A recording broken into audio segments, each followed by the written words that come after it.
সৌমিত্র, তোমাকে এসপিএন চ্যানেলে স্বাগত জানাচ্ছি। যে প্রশ্নটা বারবার হয়েছিল যে মোহনবাগান এবার সুপার সাইড করেছিল, কিন্তু তারা আইএফএ শিল্ড জিতেছে টাই ব্রেকারে। ডুরান্ডে তাদের ইস্টবেঙ্গলের কাছে হারতে হয়েছিল এবং গ্রুপ লিগ থেকে বিদায় নিতে হয়েছিল, কোনো গোল করতে পারেনি শেষ দুটো ম্যাচে মোহনবাগান, যার ফলে মলিনাকে চলে যেতে হয়। এরপর লোবোরে এসেছেন। মলিনা একটু ডিফেন্সিভ কোচ ছিলেন, মলিনা অ্যাটাকিং কোচ। তিনি জানেন, প্রায় 10 বছর ধরে তিনি বিভিন্ন 4টি ক্লাবে রয়েছেন। সৌমিত্র, মলিনার মোহনবাগানের সঙ্গে লোবেরোর মোহনবাগান দুটি ম্যাচ আপাতত হয়েছে, কি পার্থক্য তোমার চোখে পড়ছে? ফিলোসফিতেই পার্থক্য। মলিনা কম্প্যাক্ট খেলতো, কাউন্টার অনেক কুইক যেত, ট্রানজিশন অ্যাটাকিং ট্রানজিশন অনেক কুইক করতো। এই যে লোবেরার উল্টো দিকে লোবেরার যে ফিলোসফি, সেটা হলো টিপিক্যাল বার্সেলোনা ধাঁচ। প্রচুর পাস খেলা নিজেদের মধ্যে, সাইডওয়েজ পাসিং প্রচুর হবে, নিজেদের মধ্যে বল কন্ট্রোল থাকবে। ইনফ্যাক্ট মিড থার্ড কি অ্যাটাকিং থার্ড, মিড থার্ডের কাছাকাছি রিচ করেও যদি দেখা যায় যে সেখানে একটা ফাইনাল পাস করতে গেলে কোনো অ্যাটাকিং মিডফিল্ডারের সমস্যা পড়ছে, সেটা করা যাবে না, আবার বলটাকে রোটেট করতে হবে।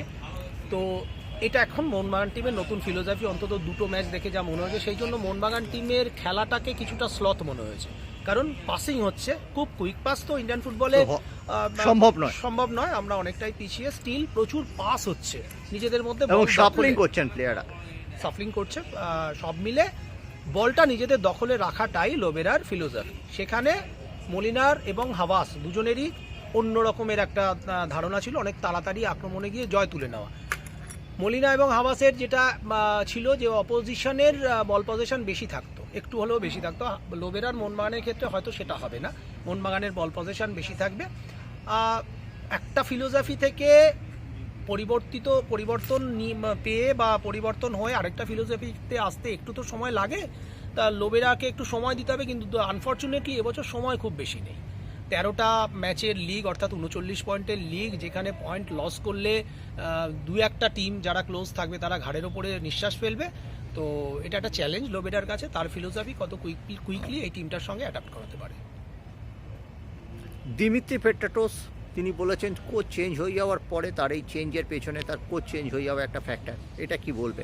কিন্তু দিমিত্রির আরেকটা ব্যাপারও পাশাপাশি মনে হচ্ছে যে মোহনবাগানের সামনে কিন্তু ম্যাকা প্রচণ্ড একা হয়ে যাচ্ছে। দিমিত্রি অনেকটাই নিচে নেমে আসছেন, এমনকি স্টপারদের কাছ থেকে বল নিয়ে স্কিমিং করার চেষ্টা করছেন। এই জায়গাটা কতটা ওভারহিট মোহনবাগানের পক্ষে? লোবেরার টিমে এরকম একটা প্লেয়ার থাকে যে কিনা ফ্রি থাকে, ফ্রি নাম্বার 10 বলতে পারো, ফ্রি একটু হোল্ডিং নয়, ফ্রি মিন্স আক্রমণ ভাগের দায়িত্বটাই বেশি থাকবে, কিন্তু তার নিজের পছন্দ মতো সে মুভ করবে, রোটেট করবে। সেখানে ন্যাচারালি ম্যাকলারেনের ক্লোজ হতে তার হয়তো একটু বল যখন কালেক্ট করছে তখন হয়তো সময় লাগছে। সেই রোলটা তখন অন্য কোনো অ্যাটাকিং প্লেয়ারদেরকে সেই রোলটাকে প্লে করতে হবে। যেমন রবসন, যদি আমি ডান দিকে খেলা, রবসন নিশ্চিতভাবেই ভেতরে ঢুকে ম্যাকলারেনের 10 to 15 ইয়ার্সের মধ্যে থাকবে। তো আমার মনে হয় যে লোবেরা এই ব্যাপারটা যথেষ্ট দক্ষ। আপফ্রন্টে কী করে নিউমেরিক্যাল সুপ্রিমেসি ইনক্রিজ করা যায় বল পজিশন রাখতে রাখতে, আমার মনে হয় দক্ষ যথেষ্ট। মিডফিল্ডার দুজন, অনিরুদ্ধ থাপার আপুইয়ার মধ্যে একজন অন্তত অ্যাডভান্সিং হবে, একজন অনিরুদ্ধ থাপাই অ্যাডভান্সে যাচ্ছে, আপুইয়া হোল্ড করবে, তাহলে অন্তত 2 থেকে 3 জন ইনসাইড দ্য বক্স কিন্তু পেয়েই যাচ্ছে। ম্যাকলারেন কোথায় একা হচ্ছে, যখন কখনো কখনো একটা ওভারহেড বল হচ্ছে। তো এগুলো প্রতিটাই ফুটবল খেলার সময় অনেক কিছুই যেটা ব্ল্যাকবোর্ডে আমরা করে আসি বা কোচেরা যেটা করায় তার বাইরেও কিছু কোয়েশ্চেন চলে আসে, সেটা সেই মুহূর্তে। সেই জন্যই একটা টিম ওই লেভেলের বলা হয় যে ওই টিমটায়, পার্টিকুলার টিমটায় কত ধরনের এই ধরনের প্লেয়ার আছে, কতজন যারা খুব কুইক সেই ম্যাচের টেম্পোর সঙ্গে নিজেদেরকে মানিয়ে নিতে পারবে বা নতুন কিছু যোগান দিতে পারবে।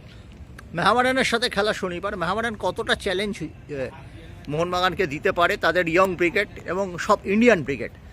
যতক্ষণ মোহামেডান প্রথম গোল কনসিড করবে না, ততক্ষণ মোহামেডান চ্যালেঞ্জ ছুড়ে দেবে, নিজেদের সম্পূর্ণ শক্তি দিয়ে লড়াই করবে, কিন্তু সেটাও যতক্ষণ গোল কনসিড করবে না।